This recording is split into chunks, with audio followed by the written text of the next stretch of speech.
दोस्तों, मेरा नाम किशन कुमार है और मैं एक ट्रक ड्राइवर हूँ। मुझे ट्रक चलाते हुए लगभग 10 सालों से ज़्यादा हो गए हैं और इन 10 सालों में मुझे ट्रक चलाने का काफ़ी अच्छा अनुभव भी हो गया है। ट्रक चलाना मेरे लिए सिर्फ एक काम नहीं, बल्कि मेरी ज़िंदगी का एक अहम हिस्सा बन चुका है। तो अब मैं आपको उस रात के बारे में बताता हूँ जब मुझे अपने जीवन की सबसे डरावनी घटना का सामना करना पड़ा। वो रात मेरे लिए एक ऐसी रात बन गई जिसे मैं कभी भी नहीं भूल सकता। दरअसल ये बात कुछ साल पहले की है। हर बार की तरह इस बार भी मुझे एक शहर से दूसरे शहर माल को डिलीवर करने के लिए जाना था, लेकिन इस बार मुझे अपने शहर से झारखंड के एक जिले में माल को डिलीवर करने जाना था। इस सफर में घने जंगलों से होकर गुजरना पड़ता था, जहां रास्ता सुनसान और डरावना था। अब मैं अपने ट्रक में माल को लोड करके अपनी मंजिल की ओर निकल जाता हूँ। काफी देर ट्रक चलाने के बाद मैं अपने शहर की सीमा को पार कर लेता हूँ। हालांकि सफर काफी लंबा था, लेकिन अच्छा गुजर रहा था। इस बार का जो सफर था वो मुझे अकेले ही करना पड़ता है, क्योंकि मेरा जो खलासी था उसकी तबीयत कुछ ठीक नहीं थी, जिसके कारण वो इस सफर में मेरे साथ नहीं था। अब इतने लंबे सफर में अकेले ट्रक को लेना कभी कभी काफी मुश्किल हो जाता है, क्योंकि बहुत से ऐसे काम होते हैं जिनमें खलासी की जरूरत पड़ती रहती है। लेकिन शायद मेरी किस्मत में यह सफर अकेले ही लिखा था। अब मैं अपने सफर को आगे बढ़ाता हूँ। काफी देर तक ट्रक चलाते रहने के बाद अब मुझे भूख भी लग रही थी, लेकिन मुझे कोई ढाबा नजर नहीं आ रहा था। फिर कुछ देर और चलने के बाद मुझे एक ढाबा नजर आ जाता है। मैं अपने ट्रक को उस ढाबे की तरफ मोड़कर ढाबे की पार्किंग में लगा लेता हूँ। उसके बाद मैं ट्रक से उतरकर ढाबे में चला जाता हूँ। कुछ देर बाद खाना आ जाता है। खाना देखकर मेरी भूख और बढ़ जाती है। फिर मैं खाना खाता हूँ। खाना खाने के बाद कुछ देर तक मैं उस ढाबे के बाहर टहलता हूँ। अब रात होने में कुछ ही वक्त बचा हुआ था। थोड़ा टहलने के बाद मैं अपने ट्रक में बैठ जाता हूँ और फिर अपने ट्रक को स्टार्ट करके उस ढाबे से अपने सफर की ओर निकल जाता हूँ। मुझे अभी थोड़ा ही वक्त हुआ था अपनी मंजिल की तरफ निकले हुए कि अब अंधेरा गहरा होता जा रहा था। उसके बाद मैं ट्रक के अंदर कुछ गाने लगाता हूँ और सफर का मजा लेने लगता हूँ। अब थोड़ी देर बाद अंधेरा पूरी तरह से चारों तरफ फैल जाता है और रात हो जाती है। अब रात के अंधेरे में मैं अपने ट्रक की हेडलाइट्स के सहारे अपनी मंजिल की तरफ बढ़ता जा रहा था। कुछ देर और चलने के बाद मुझे सड़क के किनारे एक रोशनी दिखाई देती है। थोड़ा पास पहुंचने पर मुझे वो किसी चाय की टपरी लगती है और मेरा शक सही निकलता है। वो चाय की टपरी ही होती है। फिर मैं सोचता हूँ कि रास्ता बहुत लंबा है और पूरी रात मुझे ट्रक चलाना है। क्यों ना थोड़ी चाय पी ली जाए ताकि सफर के दौरान मुझ में फुर्ती बनी रहे। फिर मैं अपने ट्रक को उस टपरी के साथ में रोक लेता हूँ और उस चाय वाले से चाय मांगता हूँ। वो टपरी वाला मुझे चाय देता है, लेकिन मेरे अलावा मुझे उस वक्त उसके पास कोई और नजर नहीं आया। लेकिन मैं इस बात को नजरअंदाज करता हूँ और फिर अपनी चाय को पीता हूँ। अभी मैं चाय पी ही रहा था कि वो टपरी वाला मुझसे कहता है, उस्ताद जी, आप किधर जा रहे हो? फिर मैं उसे अपनी मंजिल के बारे में बताता हूँ। वो मुझसे कहता है, आप जिस रास्ते से जा रहे हो वो रास्ता काफी लंबा है। अगर आप चाहते हो कि आप अपनी मंजिल पर जल्दी पहुंचो तो एक रास्ता मैं आपको बता सकता हूँ जहां से आप जल्दी पहुंच जाओगे। उसकी ये बात सुनकर मैं उससे कहता हूँ, इस रास्ते के अलावा और कौन सा रास्ता है? तो वो टपरी वाला मुझसे कहता है, एक रास्ता है, थोड़ा सुनसान है, लेकिन आप अपनी मंजिल पर उस रास्ते के सहारे जल्दी पहुंच जाओगे। फिर मैं उससे कहता हूं, मेरे ट्रक में काफी ज्यादा लोड है और मैं उस रास्ते पर जाकर रिस्क नहीं ले सकता। क्या पता वो रास्ता आगे कैसा हो?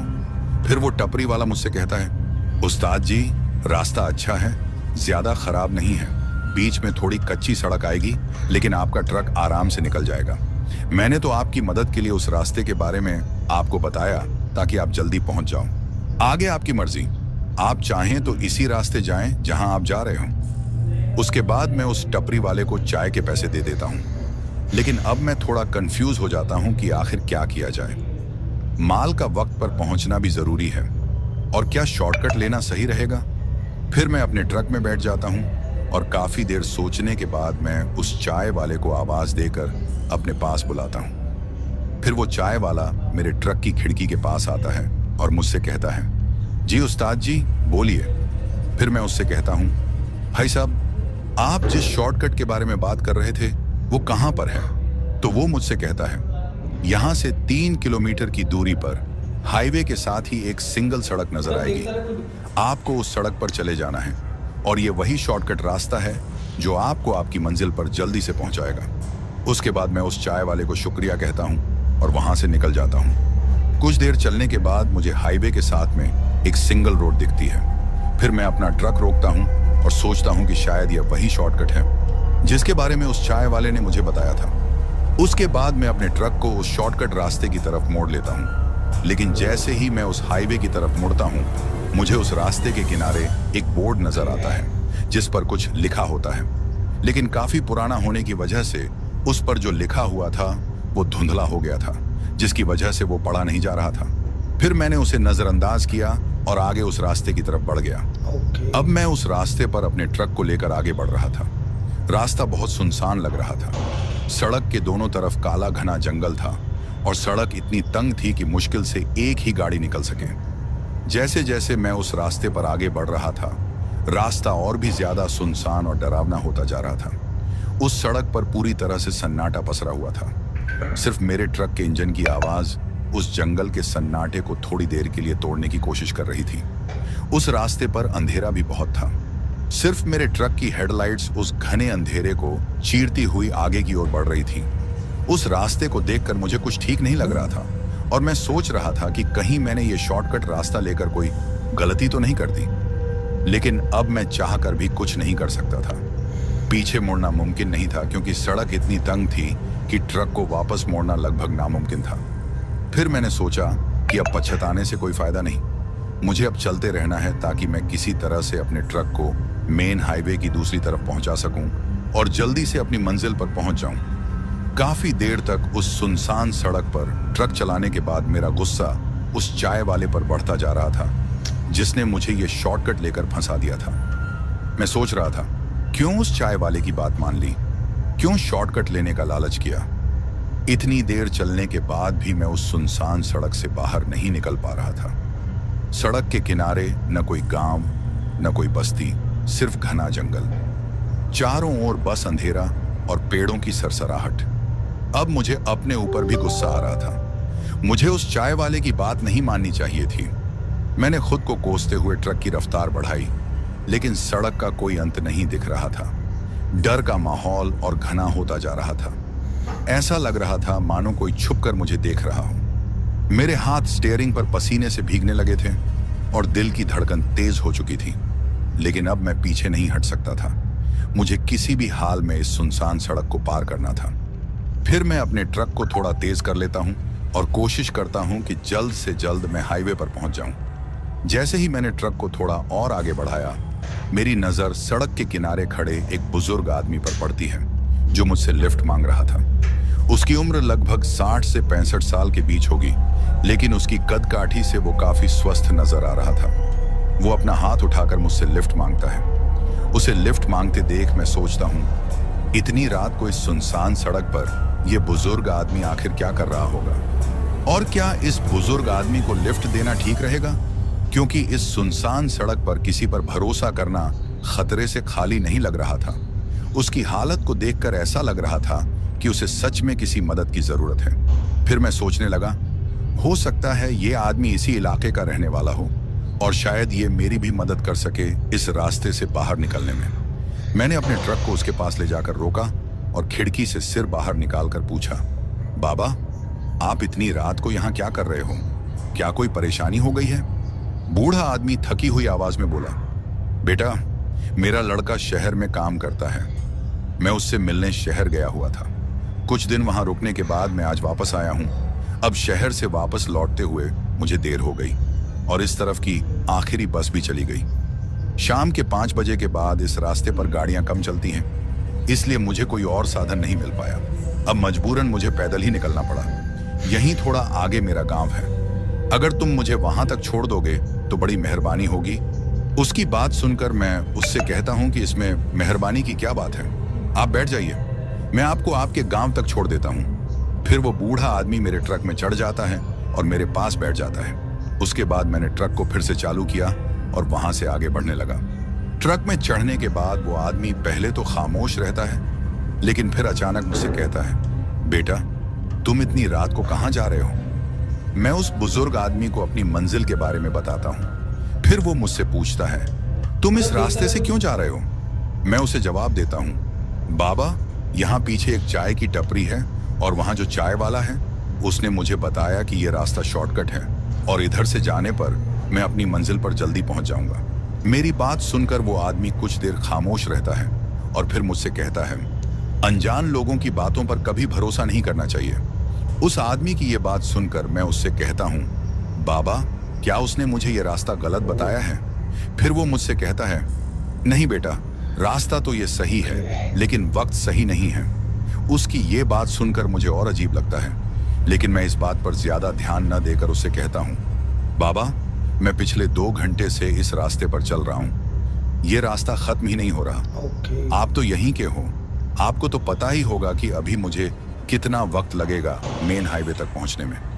मेरी बात सुनकर वो आदमी मुझसे कहता है, अभी तुम्हें 1 घंटा और लगेगा इस रास्ते को पार करते। उसकी ये बात सुनकर मुझे फिर से अपने आप पर गुस्सा आता है और मैं सोचता हूँ, आखिर मैंने क्यों उस चाय वाले की बात पर यकीन किया और इस रास्ते पर आया। अब मैं ट्रक की स्पीड को थोड़ा और तेज करता हूँ ताकि जितनी जल्दी हो सके मैं उस रास्ते को पार कर सकूं। उसके बाद हम दोनों ट्रक में बातें करते हैं। फिर मैं उस आदमी से पूछता हूँ, बाबा, आप इस उम्र में भी इतना पैदल कैसे चल लेते हो, जबकि मुझे हाईवे से उस रास्ते तक पहुंचने में काफी वक्त लग गया था जहां पर आप मुझे मिले थे। तो वो आदमी मुझसे कहता है, मैं एक रिटायर्ड फौजी हूं और चलने की आदत तो मुझे पहले की ही है। फिर मैं उस आदमी से कहता हूं कि ये तो मेरे लिए एक गर्व की बात है जो मुझे आपके साथ सफर करने का मौका मिला। उसके बाद वो आदमी मुझे अपने फौज के किस्से सुनाता है जो उसने अपनी ड्यूटी के वक्त में किए थे। फिर हम दोनों काफी बातें करते हैं। अब कुछ देर तक बातें करने के बाद उस आदमी की मंजिल आ जाती है, मतलब उसका गांव आ जाता है। फिर वो मुझसे कहता है, तुमसे मिलकर अच्छा लगा और तुम्हारे साथ सफर का पता ही नहीं चला। मैं भी उस आदमी से कहता हूँ, बाबा, मुझे भी आपके साथ बहुत मजा आया सफर के दौरान। उसके बाद वो आदमी मुझसे कहता है, बेटा, मेरी एक बात मानोगे? तो मैं उस आदमी से कहता हूँ, हाँ बाबा, जरूर मानूंगा, बोलिए। वो आदमी मुझसे कहता है, बेटा, मेरा गांव यहीं पास में है। एक काम करो, आज की रात यहीं रुक जाओ, सुबह होते ही निकल जाना। फिर मैं उस आदमी से कहता हूं कि बाबा, मुझे कल ये माल हर हाल में डिलीवर करना है और मेरा जाना जरूरी है। आज मैं चाहकर भी रुक नहीं सकता। मेरी बात सुनकर वो आदमी मुझसे कहता है कि मैं हर किसी को बैठने के लिए नहीं बोलता। तुम एक अच्छे इंसान हो और मेरे बेटे की उम्र के भी हो। मेरी बात मानो, आज की रात रुक जाओ, सुबह चले जाना। उस आदमी के बार बार बोलने पर भी मैं उसको मना कर देता हूं और कहता हूं कि बाबा, मेरी मजबूरी को समझो और मुझे जाने दो, क्योंकि मुझे कल सुबह टाइम पर पहुंचना जरूरी है। अगर मुझे ये माल न पहुंचाना होता तो मैं जरूर आज रात रुक जाता, लेकिन आज मैं रुक नहीं सकता। उसके बाद वो आदमी मान जाता है, लेकिन ट्रक में उतरने से पहले मुझसे कहता है, बेटा, मेरी बात को ध्यान से सुनो। अब तुम्हें मेन हाईवे तक पहुंचने में आधा घंटा लगेगा, लेकिन इस आधे घंटे को कम समझने की गलती मत करना। उसकी बात सुनकर मुझे अजीब लगा और मैं उस आदमी से कहता हूँ, बाबा, आप ऐसा क्यों बोल रहे हो कि आधे घंटे को कम मत समझना? फिर वो आदमी मुझसे कहता है, इस बात पर ज्यादा मत सोचो और मेरी बात को ध्यान से सुनो। रास्ते में कुछ भी हो जाए, किसी को लिफ्ट मत देना और चाह कर भी अब इस रास्ते पर ट्रक को मत रोकना। और अगर किसी इमरजेंसी के चलते रुकना भी पड़े तो गलती से भी ट्रक से बाहर मत निकलना। फिर मैं उस आदमी से पूछता हूँ, बाबा, आखिर ऐसा क्या है आगे जो आप मुझे ये सब बता रहे हो? लेकिन वो आदमी मुझसे सिर्फ इतना कहता है, जितना तुमको बोला गया है वो सब याद रखना। उसके बाद वो आदमी मेरे ट्रक से उतर जाता है। फिर मैं अपने ट्रक को आगे की ओर बढ़ा लेता हूँ, लेकिन अब मैं थोड़ा बेचैन हो जाता हूँ और सोचता हूँ कि आखिर उस आदमी ने मुझे ऐसा क्यों बोला कि आधे घंटे को कम मत समझना, लिफ्ट मत देना, रुकना मत। इन सब बातों को सोचकर मैं थोड़ा कंफ्यूज हो जाता हूँ। अभी मैं इन सब बातों को सोच ही रहा था कि मुझे अचानक से कुछ जोर से फटने की आवाज आती है। वो आवाज उस सुनसान हाईवे पर इतनी ज्यादा बजती है कि उसे सुनकर मैं थोड़ा डर जाता हूँ और मैं अपना ट्रक रोक लेता हूँ। दोस्तों, मैं आपको बताता चलूं कि वो जो कुछ फटने की आवाज मुझे सुनाई दी थी, दरअसल वो मेरे ट्रक के टायर फटने की आवाज थी। मुझे इतना तो पता चल चुका था कि मेरे ट्रक का टायर फट गया है और जिस बात का मुझे डर था, आखिर वही हुआ। आज अगर मेरा खलासी साथ होता तो मेरी कुछ मदद हो जाती। ऐसे कामों के लिए खलासी की काफी जरूरत पड़ती है, लेकिन आज मेरी किस्मत में शायद कुछ और ही लिखा था। अब मेरा ट्रक सड़क के बीचों बीच खड़ा था और सड़क के किनारे वो काला घना जंगल, जो उस वक्त और भी भयानक लग रहा था। मेरी किस्मत अच्छी थी कि ट्रक का पिछला टायर फटा था। अगर फ्रंट वाला टायर होता तो शायद मेरा बैलेंस बिगड़ जाता और मेरा एक्सीडेंट भी हो सकता था, क्योंकि ट्रक को मैंने काफी स्पीड से चलाकर लाया था। अब मैं उस सुनसान हाईवे पर बिल्कुल अकेला था। अंधेरा बहुत ज्यादा था और अब मुझे टायर को भी बदलना था। फिर मैं ट्रक से बाहर उतर जाता हूँ। उस सुनसान सड़क के अंधेरे में सिर्फ मेरे ट्रक की हेडलाइट्स की रोशनी जल रही थी, जो कि सामने की तरफ दिखाई दे रही थी। मैंने उतरने से पहले टॉर्च को साथ ले लिया था, क्योंकि टॉर्च को हमेशा मैं अपने साथ रखता हूँ। कभी ना कभी इसकी जरूरत पड़ जाती है, जैसे कि आज मुझे इसकी जरूरत पड़ गई। अब मैं ट्रक के पीछे जाता हूँ और फिर वहां से दूसरा टायर निकालता हूँ और फिर अपने ट्रक के उस फटे टायर को बदलने के लिए उस टायर को खोलना शुरू कर देता हूँ। थोड़े समय के बाद मैं उस टायर को निकाल लेता हूँ और फिर दूसरे टायर को उसकी जगह लगाने की कोशिश करता हूँ। अभी मैं टायर को बदल ही रहा था कि अचानक से मुझे किसी की आवाज सुनाई देती है, जो कि किसी लड़की की आवाज होती है, और वो मुझे पीछे से कहती है कि बाबूजी, क्या हो गया। उसकी आवाज को सुनकर पहले तो मैं काफी ज्यादा चौंक जाता हूँ, क्योंकि उस सुनसान सड़क पर इतनी रात को किसी की आवाज सुनना किसी के भी होश उड़ा सकता है। लेकिन फिर मैं खुद को संभाल कर पीछे की ओर देखता हूँ तो मुझे एक लड़की नजर आती है, जो कि देखने में काफी सुंदर होती है। उसकी उम्र यही कोई 20 से 22 साल तक होती है और वो मुझसे कहती है कि बाबूजी, क्या हो गया, आप कुछ परेशान लग रहे हो। उसकी बात सुनकर पहले तो मैं काफी हैरान हो जाता हूँ और सोचता हूँ कि इतनी रात को इस सुनसान सड़क पर ये लड़की कौन है, और वो भी अकेले जंगल के बीचों बीच इस सड़क पर क्या कर रही है। अभी मैं ये सोच ही रहा था कि वो लड़की एक बार फिर मुझसे पूछती है कि बाबूजी, किधर खो गए हो। उसकी बात सुनकर मैं उस लड़की से पूछता हूँ कि तुम कौन हो और इतनी रात को इस वक्त यहाँ क्या कर रही हो। तो मेरी बात को सुनकर वो मुझसे कहती है कि बाबूजी, मैं यहीं पास वाले गांव से हूँ और मैं रोज सब्जी बेचने के लिए पीछे वाले कुछ गांव में जाती हूँ। आज मुझे काफी ज्यादा देर हो गई है, जिसके कारण मुझे रात हो गई। अब मैं अपने गांव की तरफ ही जा रही थी कि मैंने आपके ट्रक की रोशनी को देखा और सोचा शायद किसी को मदद की जरूरत हो। तो मैं उससे कहता हूँ कि तुम क्या मदद करोगी मेरी। लेकिन इस बार मेरे पूछने पर उस लड़की ने कोई जवाब नहीं दिया। फिर मैंने उसको नजरअंदाज किया और अपने ट्रक के टायर को बदलने लगा। अब कुछ देर बाद मैंने अपने ट्रक का टायर बदल दिया और फिर मैं अपने ट्रक की खिड़की को खोलकर ऊपर चढ़ जाता हूँ। उसके बाद मैं अपने ट्रक की ड्राइविंग सीट पर बैठ जाता हूँ। लेकिन वो लड़की अभी भी उसी जगह खड़ी होकर मेरी तरफ ही देख रही थी। उसको ऐसा खड़ा देखकर मुझे अजीब लगता है और मैं सोचता हूँ कि बड़ी अजीब लड़की है, अभी तक यहीं खड़ी है। लेकिन मैं इस बार फिर उसे नजरअंदाज करके अपने ट्रक को स्टार्ट करता हूँ। अब मैं जैसे ही अपने ट्रक को स्टार्ट करता हूँ, ट्रक हल्की सी आवाज के साथ बंद हो जाता है। मैं फिर से कोशिश करता हूँ, लेकिन इस बार भी ट्रक स्टार्ट नहीं होता। ये सब देखकर मुझे काफी हैरानी होती है, क्योंकि अब तक तो मेरे ट्रक में कोई प्रॉब्लम नहीं आई थी। तो अब इसे क्या हो गया। मैं एक बार फिर से ट्रक को स्टार्ट करने की कोशिश करता हूँ, लेकिन इस बार भी वही होता है। मुझे बार बार ट्रक को स्टार्ट करते देखकर वो लड़की मेरे खिड़की के पास आ जाती है और कहती है कि बाबूजी, अब क्या हो गया।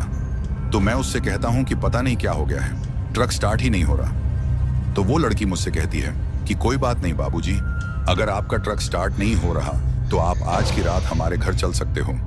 वहां आराम करो और सुबह अपने ट्रक का काम करवा के निकल जाना। उसकी बात सुनकर मैं उससे कहता हूँ कि तुम्हारे गाँव में क्या कोई मैकेनिक होगा। तो वो लड़की मुझसे कहती है कि हाँ बाबूजी, एक मैकेनिक है जो आपकी मदद कर सकता है, लेकिन इस वक्त तो काफी रात हो गई है, आप मेरे साथ हमारे घर चलो। सुबह मैं उसको बोल दूंगी और वो आपकी मदद भी कर लेगा। उसकी बात सुनकर मैं थोड़ा सोचता हूँ कि रात भी काफी हो गई है और इस सुनसान सड़क पर रुकना भी खतरे से खाली नहीं है। तो क्यों ना इस लड़की के घर ही चला जाऊं। जब ये इतना बोल ही रही है तो चला जाता हूँ और सुबह वहां से मुझे मैकेनिक भी मिल जाएगा। कुछ देर सोचने के बाद मैं उस लड़की के साथ चलने के लिए तैयार हो जाता हूँ और मैं उससे कहता हूँ कि ठीक है, मैं तुम्हारे साथ चलूंगा, लेकिन तुम्हारा गांव कितनी दूर है। तो वो लड़की मुझसे कहती है, मेरा गांव इस सड़क से नीचे की ओर थोड़ी दूरी पर है, यहाँ से 5 से 10 मिनट लगेंगे और हम पहुंच जाएंगे। आप चिंता मत कीजिए, ज्यादा दूर नहीं है। बस थोड़ा सा जंगल पार करते ही हम गांव तक पहुंच जाएंगे। उसकी बात सुनकर मैं सोचता हूं कि क्या मुझे इस लड़की पर यकीन करना चाहिए, क्योंकि पीछे जो आदमी मुझे मिला था, जिसे मैंने लिफ्ट दी थी, उसने मुझसे कहा था कि हमें किसी भी अनजान की बातों पर विश्वास नहीं करना चाहिए, और उसने मुझे इस रास्ते पर रुकने से भी मना किया था। लेकिन ट्रक के टायर फटने की वजह से मुझे रुकना पड़ा। अभी मैं ये सोच ही रहा था कि वो लड़की मुझसे कहती है, बाबूजी क्या सोच रहे हो? तो मैं उससे कहता हूँ, कुछ नहीं, बस ऐसे ही सोच रहा था कि इस सुनसान रास्ते पर इस तरह माल से भरे ट्रक को खड़ा करना क्या सही रहेगा। मेरी बात सुनकर वो लड़की मुझसे कहती है, आप बिल्कुल भी चिंता मत करो, आपके ट्रक को कुछ नहीं होगा। वैसे भी अब रात काफी हो गई है और इतनी रात को इस सड़क पर कोई नहीं चलता। उसकी ये बात सुनकर मैं उससे कहता हूँ, तुम ऐसा क्यों बोल रही हो कि इस रास्ते पर रात को कोई नहीं चलता? क्या ये रास्ता मेन हाईवे पर जाकर नहीं मिलता? मेरी बात सुनकर पहले तो वो चुप रहती है, लेकिन फिर अचानक से सोचकर कहती है, नहीं बाबूजी, ऐसा नहीं है। ये सड़क मेन हाईवे से मिलती है, लेकिन रास्ता थोड़ा सुनसान होने की वजह से लोग रात के वक्त इस तरफ कम सफर करते हैं। उसकी बात सुनकर ऐसा लग रहा था कि जैसे वो मुझसे कुछ छुपाने की कोशिश कर रही हो, लेकिन मैं इस बात पर ज्यादा ध्यान न देकर उसकी बात पर यकीन कर लेता हूँ और उसके साथ चलने के लिए तैयार हो जाता हूँ। अब मैं उस लड़की के साथ उसके गांव की तरफ निकल जाता हूँ। हम दोनों उस सड़क से नीचे की ओर बने पुराने रास्ते पर चलने लगते हैं। उस गांव की ओर जाने वाला रास्ता कच्चा था और पूरा रास्ता जंगल के बीच से होकर गुजरता था। अब हमें उस रास्ते पर चलते हुए 10 मिनट से ज्यादा हो गए थे, लेकिन गांव कहीं भी नजर नहीं आ रहा था। मुझे कुछ ठीक नहीं लग रहा था और मैं सोच रहा था कि कहीं मैंने इस लड़की पर विश्वास करके कोई गलती तो नहीं कर दी। अब तो मुझे इस लड़की के साथ इस रास्ते पर चलते हुए काफी देर हो चुकी थी, लेकिन गांव का तो कहीं भी नामो निशान नहीं दिख रहा था। अब मेरी बेचैनी थोड़ी बढ़ जाती है और मैं उस लड़की से पूछता हूँ, तुमने तो मुझसे कहा था कि तुम्हारा गांव सड़क से थोड़ी दूरी पर है और अब हमें चलते हुए 10 मिनट से ज्यादा का वक्त हो गया है, लेकिन तुम्हारा गांव तो मुझे अभी तक नजर नहीं आ रहा। इस जंगल को देखकर तो लग रहा है कि यहाँ कोई गांव ही नहीं होगा। तो वो लड़की थोड़ा मुस्कुराकर कहती है, बाबूजी आप ऐसे ही डर रहे हो, आप चिंता मत करो और मेरे पीछे पीछे चलते रहो। उसकी बात सुनकर मैं सोचता हूँ कि जब इतनी दूर तक आ ही गया हूँ तो थोड़ा और चल लेता हूँ। अब 5 मिनट का और सफर करने के बाद मुझे जंगल के बीचों बीच एक गांव नजर आता है, जिसे देखकर मैं सोचता हूँ कि इतने घने जंगल के बीचों बीच यह गांव कैसे बसा हुआ है। जिस रास्ते से हम अभी आए थे उसे देखकर तो नहीं लगता था कि इस तरफ लोगों की आवाजाही होगी। फिर मैं इस बात को नजरअंदाज करते हुए गांव के करीब पहुंचता हूं। उस गांव का माहौल अजीब सा लगने लगता है। चारों तरफ घना सन्नाटा था, बस पेड़ों की शाखाओं से हवा के टकराने की आवाज सुनाई दे रही थी। गांव के घर मिट्टी के बने हुए थे, लेकिन उनमें से ज्यादातर टूटे फूटे और वीरान नजर आ रहे थे। उस गांव को देखकर ऐसा लग रहा था जैसे यहाँ रहने वाले लोग इस गांव को छोड़कर चले गए हों, क्योंकि उस गांव की हालत देखकर कोई कह ही नहीं सकता था कि यहाँ लोग रहते होंगे।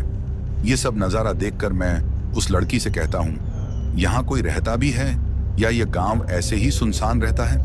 तो वो लड़की मुझसे कहती है, बाबूजी यहाँ बहुत कम लोग रहते हैं और जो रहते भी हैं वो काफी गरीब हैं। बड़ी मुश्किल से वो लोग अपने घर का गुजारा कर पाते हैं।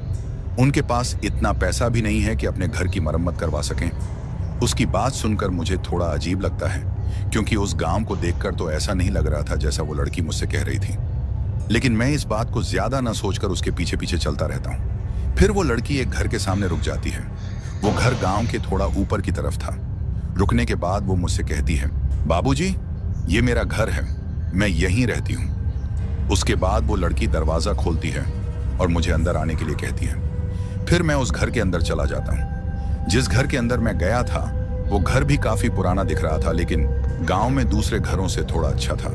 उस घर में थोड़ी देर बैठने के बाद वो लड़की मुझसे कहती है, बाबूजी आप हाथ धो लो, मैं आपके लिए खाना लगाती हूँ। उसके बाद मैं हाथ धोकर खाना खाने के लिए बैठ जाता हूँ और फिर वो लड़की मुझे खाना देती है।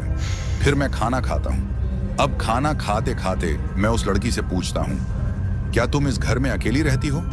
तुम्हारे घर पर मुझे और कोई क्यों नजर नहीं आ रहा? तो वो लड़की मुझसे कहती है, बाबूजी ऐसा नहीं है, मैं यहाँ अकेली नहीं रहती, मेरे साथ मेरी माँ भी रहती है। फिर मैं उससे कहता हूँ, मुझे यहाँ तुम्हारी माँ नजर नहीं आ रही, वो कहाँ है?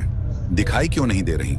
तो वो लड़की मुझसे कहती है, मेरी माँ की तबीयत ठीक नहीं है, वो पिछले 2-3 दिन से बीमार हैं और वो यहीं दूसरे कमरे में आराम कर रही हैं। उसके बाद मैं अपना खाना खत्म कर लेता हूँ और कुछ देर बाद उस लड़की से कहता हूँ, क्या तुम मुझे अपनी माँ से मिलवाओगी नहीं? मैं उनसे मिलना चाहता हूँ ताकि उनकी तबीयत के बारे में उनसे पूछ सकूं कि अब वो कैसी हैं। मेरी बात को सुनकर वो लड़की पहले तो कुछ सोचती है और फिर मुझसे कहती है, बाबूजी, इस वक्त वो आराम कर रही होंगी और उनकी नींद को खराब करना ठीक नहीं रहेगा। मैं आपको सुबह उनसे मिलवा दूंगी। आप सुबह आराम से मिल लेना और उनकी तबीयत के बारे में भी पूछ लेना। उसके ऐसा कहने पर मुझे ऐसा लगता है जैसे वो मुझसे कुछ छुपा रही है, लेकिन फिर मैं सोचता हूँ कि क्या पता वो ठीक बोल रही हो सकता है कि वो आराम कर रही होंगी। मैं अभी ये सोच ही रहा था कि वो लड़की मुझसे कहती है, बाबूजी, आप कमरे में चलकर आराम कर लीजिए, सुबह आपको जल्दी भी तो निकलना है। उसके बाद वो मुझे कमरे में ले जाती है और मुझसे कहती है, बाबूजी, अब आप आराम कर लीजिए और अगर आपको किसी चीज की जरूरत पड़े तो मुझे आवाज दे देना। फिर मैं उससे कहता हूँ, कोई बात नहीं, अगर मुझे जरूरत पड़ेगी तो बता दूंगा। उसके बाद वो लड़की वहां से चली जाती है। अब मैं उस कमरे में आराम करने के लिए अपने बिस्तर पर लेट जाता हूँ और थोड़ी देर बाद मुझे नींद आ जाती है। अभी मुझे नींद किए हुए थोड़ा ही वक्त हुआ था कि मेरे कानों में कुछ आवाज आती है, जिसकी वजह से मेरी नींद टूट जाती है और मैं अपनी आंखें खोल लेता हूँ। वो आवाज सुनने में ऐसी लग रही थी जैसे कोई लकड़ी काट रहा हो। फिर मैं सोचता हूँ कि इतनी रात को लकड़ी कौन काटेगा? मुझे कुछ समझ नहीं आ रहा था। फिर मैं अपने बिस्तर से उठ जाता हूँ और अपने कमरे से बाहर की तरफ निकलता हूँ। मैं ये जानना चाहता था कि ये आवाज कहाँ से आ रही है। अब जैसे ही मैं कमरे से बाहर निकलता हूँ तो मैं एक बड़े से हॉल में आ जाता हूँ। उस हॉल के बिल्कुल सामने की तरफ एक कमरा था और ये आवाज उसी कमरे से आ रही थी। दोस्तों, मैं आपको बताता चलूं कि जिस कमरे से मुझे वो आवाज आ रही थी, ये वही कमरा था जिसमें उस लड़की की माँ आराम कर रही थी। अब उस कमरे की तरफ देखकर मैं सोचता हूँ कि इतनी रात को आखिर इस कमरे से ये कैसी आवाज आ रही है, जबकि उस लड़की ने तो कहा था कि यहाँ उसकी माँ आराम कर रही है और वो बीमार है। मुझे कुछ समझ नहीं आ रहा था कि आखिर ये सब क्या हो रहा है और ये आवाज उस कमरे से क्यों आ रही है। उसके बाद मैं उस कमरे की तरफ अपने कदम बढ़ा लेता हूँ और धीरे धीरे उस कमरे के दरवाजे के पास पहुंच जाता हूँ। पहुंचने के बाद मैं उस दरवाजे से अपना कान लगाकर सुनने की कोशिश करता हूँ। तभी मुझे किसी औरत के हंसने की आवाज सुनाई देती है। फिर कुछ देर बाद मुझे उस लड़की की भी हंसी सुनाई देती है जिस लड़की के साथ मैं इस घर में आया था। उन दोनों की हंसी को सुनकर मुझे थोड़ी बेचैनी होने लगती है और मैं सोचने लगता हूँ कि इतनी रात को ये दोनों पागल तो नहीं हो गई हैं जो यूं हंस रही हैं। उसके बाद मैं कोशिश करता हूँ कि किसी तरीके से इन्हें देख सकूं कि आखिर ये दोनों इतनी रात को इस वक्त क्या कर रही हैं। दरवाजा अंदर से बंद था और मैं नहीं चाहता था कि वो मुझे देख लें। फिर मैं दरवाजे को अच्छे से चेक करता हूँ कि कहीं कोई छेद मिल जाए जिसकी मदद से मैं अंदर देख सकूं कि ये दोनों इतनी रात को क्या कर रही हैं। थोड़ा ढूंढने के बाद मुझे उस दरवाजे में एक छोटा सा छेद नजर आ जाता है। छेद थोड़ा छोटा था लेकिन उसके आर पार देखा जा सकता था। अब मैं ज्यादा देर न लगाकर उस दरवाजे के छेद से अंदर की ओर देखता हूँ और फिर जो मैं देखता हूँ उसे देखकर मेरी आंखें फटी की फटी रह जाती हैं और मेरी हालत खराब हो जाती है। अंदर का नजारा कुछ ऐसा था जो मैंने कभी सपने में भी नहीं सोचा था।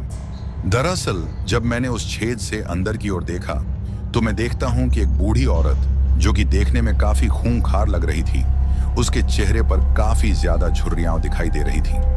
उसकी आंखें इतनी भयानक दिख रही थीं कि उन्हें देखकर कोई भी डर जाए। ऐसा लग रहा था जैसे उसकी आंखों की जगह किसी ने जलते हुए अंगारे रख दिए हों। उसके बड़े बड़े दांत जो कि मुंह से बाहर की ओर दिखाई दे रहे थे और उसके नाखून लंबे और तेज दिख रहे थे। लंबे लंबे सफेद बालों के साथ वो और भी डरावनी दिख रही थी। उसे देखकर किसी की भी रूह कांप जाए और वो मुझे किसी का कच्चा मांस खाते हुए दिखाई दे रही थी। मुझे तो वो एक चुड़ैल लग रही थी। उसके बाद मैंने अपनी नजर को थोड़ा साइड की ओर किया और उसे देखकर मैं और भी ज्यादा डर जाता हूँ। दरअसल मैं देखता हूँ कि उस बूढ़ी चुड़ैल के साइड में एक मरा हुआ आदमी पड़ा हुआ है। अब आप लोग ये सोच रहे होंगे कि मुझे कैसे पता कि वो आदमी मरा हुआ है, तो मैं आपको बताता चलूं कि उस आदमी की गर्दन कटी हुई थी और वो एक टेबल पर पड़ा हुआ था। उस आदमी की लाश को कोई कुल्हाड़ी से काट रहा था। ऐसा लग रहा था जैसे कोई उसके टुकड़े बना रहा हो। अब मैं थोड़ा और ध्यान से देखने की कोशिश करता हूँ तो मैं देखकर और भी डर जाता हूँ। दरअसल उस लाश के जो टुकड़े कर रहा था वो कोई और नहीं बल्कि वही लड़की थी जो मुझे अपने साथ उस घर में लेकर आई थी। लेकिन अब उसका भी रूप बदल चुका था।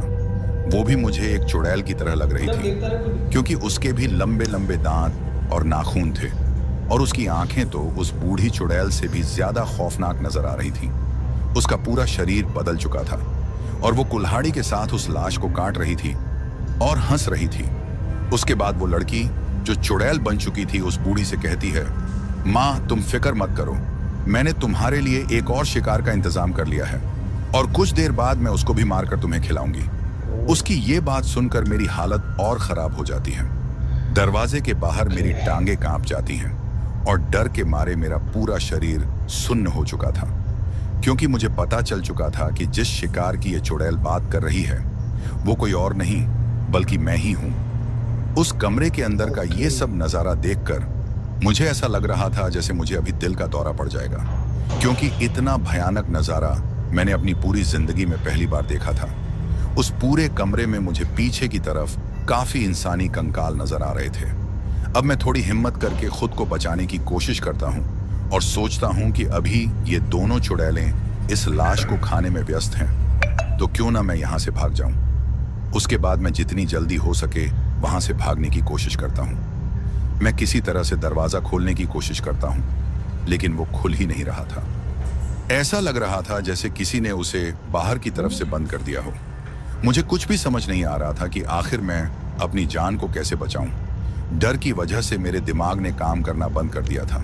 मुझे बाहर निकलने का कोई रास्ता नहीं दिख रहा था। अब मुझे ऐसा लगने लगा था कि अभी कुछ मिनटों में यह दरवाजा खुलेगा और फिर उसमें से वो चुड़ैलें बाहर निकलेंगी और फिर मुझे मारकर खा जाएंगी। काफी देर तक बाहर का रास्ता ढूंढने के बाद मुझे एक खिड़की नजर आती है जो एक तरफ से टूटी हुई दिखाई दे रही थी। अब मैं उस खिड़की को खोलने की कोशिश करता हूं, लेकिन वो भी नहीं खुल रही थी। फिर मैंने एक जोरदार लात उस खिड़की पर मारी और इस बार वो खिड़की टूटकर बाहर की तरफ खुल जाती है। मैं जितनी जल्दी हो सके वहां से निकल जाता हूं। मैं उस घर से बाहर की तरफ भागता हूं और उस डरावने गांव से बाहर निकलने की कोशिश करता हूं। जब मैं उस गांव से भाग रहा था तो वहां के घरों को देखकर और भी ज्यादा डर लग रहा था, क्योंकि उस गांव का पूरा नक्शा ही बदल चुका था। वो पूरा गांव अब एक डरावने खंडहर की तरह लग रहा था। अभी मैं उस गांव से बाहर निकलने की कोशिश ही कर रहा था कि मुझे पीछे से किसी के चीखने की आवाज सुनाई देती है। शायद ये उन्हीं चुड़ैलों की आवाजें थीं, क्योंकि हो सकता है कि उन्हें मेरे भागने का पता चल चुका हो। अब मैं उन चीखों पर ध्यान न देकर गांव को पार कर लेता हूं और फिर मैं जंगल के बीचों बीच उस रास्ते पर पहुंच जाता हूं। जैसे ही मैं उस जंगल के रास्ते पर पहुंचता हूं जो सड़क तक जाता है, मैं देखता हूं कि मेरे आगे सफेद कपड़ों में एक औरत खड़ी है। दोस्तों, आपको मैं बताता चलूं कि जिस सफेद कपड़े वाली औरत की मैं बात कर रहा हूं, ये वही लड़की है जिसके साथ मैं उसके घर गया था और अब वो एक भयानक चुड़ैल के रूप में मेरे सामने खड़ी है। वो बिल्कुल रास्ते के बीचों बीच खड़ी होती है।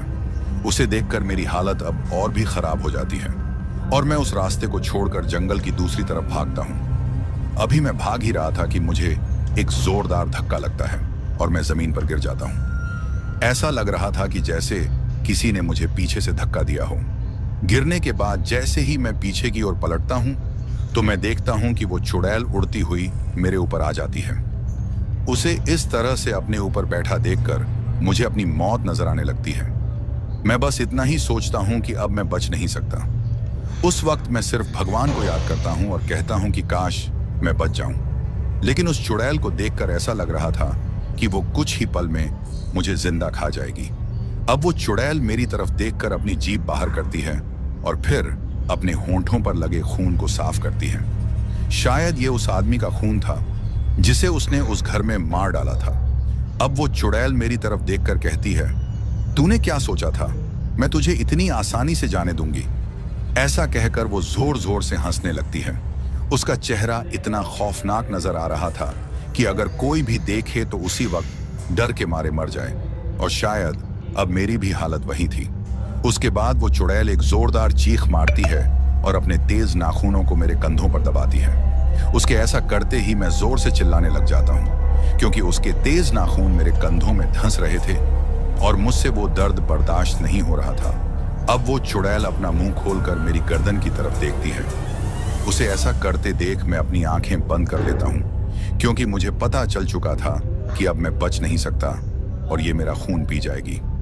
अब जैसे ही वो अपना मुंह मेरी गर्दन की तरफ लाती है, वो जोर से चीखने लगती है। उसकी चीख पूरे सुनसान जंगल में गूंज रही थी। मैंने अभी भी अपनी आंखें बंद की हुई थी और मैं सिर्फ अपनी मौत का इंतजार कर रहा था। काफी देर तक चीखने के बाद वो अपने तेज नाखूनों को मेरे कंधों से वापस निकाल लेती है और मेरे ऊपर से पीछे की ओर चली जाती है। उसे ऐसा करते देख मैं अपनी आंखें खोलता हूं और मुझे वो थोड़ी पीछे की तरफ भागती नजर आ रही थी। ऐसा लग रहा था जैसे वो किसी चीज से डर रही है। तभी अचानक मुझे पीछे से किसी की आवाज सुनाई देती है और वो किसी आदमी की होती है। वो मुझसे कहता है, बेटा जल्दी वहां से उठो और मेरे पीछे आ जाओ। उसकी आवाज सुनकर मैं पीछे की तरफ देखता हूं और मुझे एक बूढ़ा आदमी नजर आता है। और ये आदमी कोई और नहीं बल्कि वही था जिसे मैंने अपने ट्रक में लिफ्ट दी थी, जो खुद को एक रिटायर्ड फौजी बता रहा था। वो आदमी मुझसे कहता है, बेटा जल्दी से उस जगह से हट जाओ और जितनी जल्दी हो सके मेरे पास आ जाओ। मैं डर और घबराहट के बावजूद उसके पास चला जाता हूं। वो आदमी मुझसे कहता है, मेरे पीछे रहो। मैंने वैसा ही किया। उस आदमी के हाथ में एक छड़ी थी। जैसे ही उसने उस छड़ी को चुड़ैल की तरफ किया, चुड़ैल की हालत खराब होने लगी। वो छड़ी देखकर ऐसा लग रहा था जैसे उस चुड़ैल को काफी तकलीफ हो रही हो। उस आदमी ने मुझे पीछे रहते हुए वहां से निकलने को कहा। फिर हम दोनों उस जंगल के रास्ते से सड़क की तरफ भागने लगे। भागते वक्त वो चुड़ैल कई बार हमारा पीछा करती, लेकिन हर बार वो आदमी उस छड़ी को दिखाकर उसे पीछे कर देता। उस छड़ी को देखकर मैं हैरानी में पड़ गया। मेरे मन में सवाल उठने लगे, एक साधारण सी दिखने वाली छड़ी से ये चुड़ैल कैसे डर सकती है? लेकिन फिर मैंने सोचा, शायद ये कोई साधारण छड़ी नहीं है। हो सकता है इस बूढ़े आदमी ने इसे मंत्रों और तंत्रों से सिद्ध कर रखा हो। फिर किसी तरह हम लोग अपने ट्रक तक पहुंच गए। मैंने जल्दी से ट्रक की खिड़की खोली और उसमें बैठ गया। वो बूढ़ा आदमी भी मेरे साथ ट्रक में बैठ गया। मैं घबराते हुए ट्रक को स्टार्ट करने की कोशिश करता हूं। हैरानी की बात यह थी कि ट्रक पहली बार में ही स्टार्ट हो गया। वो आदमी मुझसे कहता है, बेटा जल्दी यहां से निकलो। मैंने ट्रक को तेजी से वहां से निकाल लिया। रास्ते में ट्रक चलाते हुए मैंने उस बूढ़े आदमी से कहा, बाबा अच्छा हुआ आप सही वक्त पर आ गए, नहीं तो आज मैं उन चुड़ैलों का शिकार हो जाता। उस आदमी ने जवाब दिया, बेटा मैंने तभी तुम्हें रुकने के लिए कहा था। मुझे पहले ही पता था कि ये रास्ता तुम्हें मुसीबत में डाल देगा। मैंने थोड़ी देर तक तुम्हारे ट्रक का पीछा भी किया था। शुक्र है कि तुम बहुत दूर तक नहीं गए, वरना मैं तुम्हें बचा नहीं पाता। उसकी बात सुनकर मैं और भी ज्यादा डर गया। मैंने उससे कहा, बाबा मैंने आपको पहले भी कहा था कि मैं अपनी मर्जी से इस रास्ते पर नहीं आया। मुझे एक चाय वाले ने इस तरफ शॉर्टकट बताकर भेजा था, लेकिन बाबा मुझे ये समझ नहीं आ रहा कि उसने मुझे इस तरफ क्यों भेजा। ये सुनकर वो बूढ़ा आदमी हल्का सा मुस्कुराया और फिर बोला, जिस चाय वाले की तुम बात कर रहे हो उसकी मौत 3 साल पहले एक सड़क हादसे में हो चुकी है। उसने आगे बताया, 3 साल पहले एक ट्रक के ब्रेक फेल हो गए थे और वो ट्रक सड़क के किनारे बनी उस चाय की टपरी से जा टकराया था। उस हादसे में उस चाय वाले की मौत हो गई थी। तब से वो टपरी बंद है, लेकिन कई लोग कहते हैं कि उस चाय वाले की आत्मा अब भी वहां भटकती है। अपनी मौत का बदला लेने के लिए वो ट्रक ड्राइवरों को इस तरफ भेजता है ताकि वो लोग आगे जाकर उन चुड़ैलों का शिकार बन जाएं। उसकी ये बात सुनकर मेरी रूह कांप जाती है। मैंने उससे पूछा, बाबा मैंने उस टपरी पर जो चाय पी थी तो फिर वो क्या था? वो आदमी बोला, बेटा वो सब छलावा था। हम लोग अभी बात ही कर रहे थे कि हमारे ट्रक के सामने एक औरत सड़क के बीचों बीच खड़ी हो गई। वो औरत हमें घूर रही थी। उस औरत को सड़क के बीच खड़े देख मेरा दिल तेजी से धड़कने लगा। डर के मारे मेरे हाथ पैर कांपने लगे। मैंने तुरंत उस बूढ़े आदमी से पूछा, बाबा ये औरत कौन है? बूढ़ा आदमी शांत रहा और फिर गंभीर आवाज में बोला, बेटा ये भी एक छलावा है। ये सब उन चुड़ैलों का जाल है। वो चाहती हैं कि तुम ट्रक रोक दो और फिर वो तुम पर हावी हो जाएं। लेकिन ध्यान रखना, गलती से भी ट्रक मत रोकना। मैंने उसकी बात मानी और ट्रक को रुकने नहीं दिया। मैंने सीधे उस औरत की ओर ट्रक को बढ़ा दिया। जैसे ही ट्रक उस औरत के ऊपर से गुजरा, मैंने डर के मारे बैक मिरर में देखा, लेकिन वहां कुछ भी नहीं था। उसके बाद मैंने ट्रक को तेजी से चलाना शुरू कर दिया। कुछ देर बाद हमें मेन हाईवे दिखाई दिया। मैं राहत की सांस लेने ही वाला था कि बूढ़े आदमी ने मुझसे कहा, बेटा ट्रक रोक लो, मुझे यहीं उतरना है। मैंने ट्रक को रोक दिया और उससे कहा, बाबा आप यहां से वापस कैसे जाएंगे, ये इलाका बहुत खतरनाक है। उसने मुस्कुराते हुए कहा, बेटा मुझे इन चुड़ैलों से डरने की जरूरत नहीं है, वो मेरा कुछ नहीं बिगाड़ सकती। मैंने उससे कहा, बाबा अगर आप सही समय पर नहीं आते तो शायद मैं आज जिंदा नहीं होता। मेरी जान बचाने के लिए आपका बहुत बहुत धन्यवाद। बूढ़ा आदमी बोला, बेटा एक बात हमेशा याद रखना, कभी भी शॉर्टकट के लालच में मत पड़ना और किसी अनजान आदमी पर भरोसा मत करना। इतना कहकर वो आदमी ट्रक से उतर गया और मैं उसे जाते हुए देखता रहा। उसकी बातों ने मेरे मन में एक गहरा असर छोड़ा। मैंने ट्रक को फिर से स्टार्ट किया और अपनी मंजिल की ओर बढ़ने लगा। हाईवे पर चलते चलते अचानक मुझे सामने से एक और ट्रक आता हुआ दिखाई दिया। उस ट्रक वाले ने मुझे डिपर मारकर रुकने का इशारा किया। उसके इशारा करने पर मैं अपने ट्रक को रोक लेता हूँ। फिर वो दूसरा ट्रक वाला भी अपना ट्रक मेरे ट्रक के साथ में रोक लेता है और मुझसे कहता है, उस्ताद जी आप किधर से आ रहे हो? मैं उसे उस शॉर्टकट वाले रास्ते की तरफ इशारा करके बोलता हूँ, मैं यहाँ से इस मेन हाईवे पर आया हूँ। मेरे ऐसा कहने पर वो थोड़ा चुप हो जाता है और फिर मुझसे कहता है, उस्ताद जी इतनी रात को इस तरफ से जिंदा लौटते हुए किसी को पहली बार देखा है। फिर वो मुझसे कहता है, क्या आपके साथ इस रास्ते पर कुछ हुआ था? फिर मैं उसे अपनी सारी आपबीती बता देता हूँ और ये भी बताता हूँ, एक बूढ़े आदमी ने मेरी जान बचाई है जो एक रिटायर्ड फौजी है। मेरी ये बात सुनकर वो थोड़ा हैरान हो जाता है और फिर मुझसे कहता है, उस्ताद जी शायद आपको पता नहीं, जिस बूढ़े आदमी की आप बात कर रहे हो उससे मरे हुए कई साल हो गए हैं। उस बूढ़े आदमी की आत्मा आज भी इस तरफ से भटकते लोगों की मदद करती है। फिर वो ड्राइवर मुझसे कहता है, उस बूढ़े आदमी की आत्मा ने बहुत से लोगों को उन चुड़ैलों से बचाया है। उसकी बात सुनकर मैं फिर से डर जाता हूँ और सोचता हूँ कि आखिर मैं यकीन करूँ भी तो किस पर करूँ? क्या वो बूढ़ा आदमी सच में एक आत्मा था? इसके बाद वो ड्राइवर मुझसे कहता है, उस्ताद जी आपको इस सड़क पर आने से पहले वहां लगा बोर्ड देख लेना चाहिए था। उस बोर्ड पर चेतावनी भी लिखी थी। उसकी बात सुनकर मैं उससे कहता हूं, मैंने उस बोर्ड को देखा था, लेकिन जो भी उस पर लिखा हुआ था सब धुंधला हो गया था। इसके बाद वो ड्राइवर मुझसे कहता है, किस्मत अच्छी थी आपकी जो बच गए, दोबारा ख्याल रखना। ये कहकर वो वहां से अपने ट्रक को लेकर निकल जाता है। फिर मैं भी अपने ट्रक को आगे की ओर बढ़ा लेता हूँ, लेकिन ट्रक चलाते चलाते मैं सोचता हूँ, आखिर मेरे साथ आज हुआ क्या? और क्या सच में वो आदमी भी आत्मा था? फिर मैं इस बात पर यकीन करने लगता हूँ, क्योंकि उस सड़क के बीच में उस आदमी का लिफ्ट मांगना और फिर सही वक्त पर उस जगह पहुंच जाना जहां उस चुड़ैल ने मुझे लगभग मार ही दिया था। और मैं ये भी सोचता हूँ कि उसकी छड़ी से उस चुड़ैल का डर जाना। अब मुझे सब समझ आ गया था कि वो बूढ़ा आदमी सच में एक आत्मा था। जो भी हो, आज अगर मैं जिंदा हूं तो सिर्फ उस बूढ़े आदमी की वजह से। इसके बाद मैंने कभी किसी शॉर्टकट रास्ते पर जाने की हिम्मत नहीं की और कसम खा ली कि चाहे कुछ भी हो, कभी शॉर्टकट का लालच नहीं करूंगा। तो दोस्तों, कैसी लगी हमारी ये कहानी? अगर आपको ऐसी और भी कहानियां सुननी हैं तो हमारे चैनल को सब्सक्राइब करना बिल्कुल मत भूलिएगा।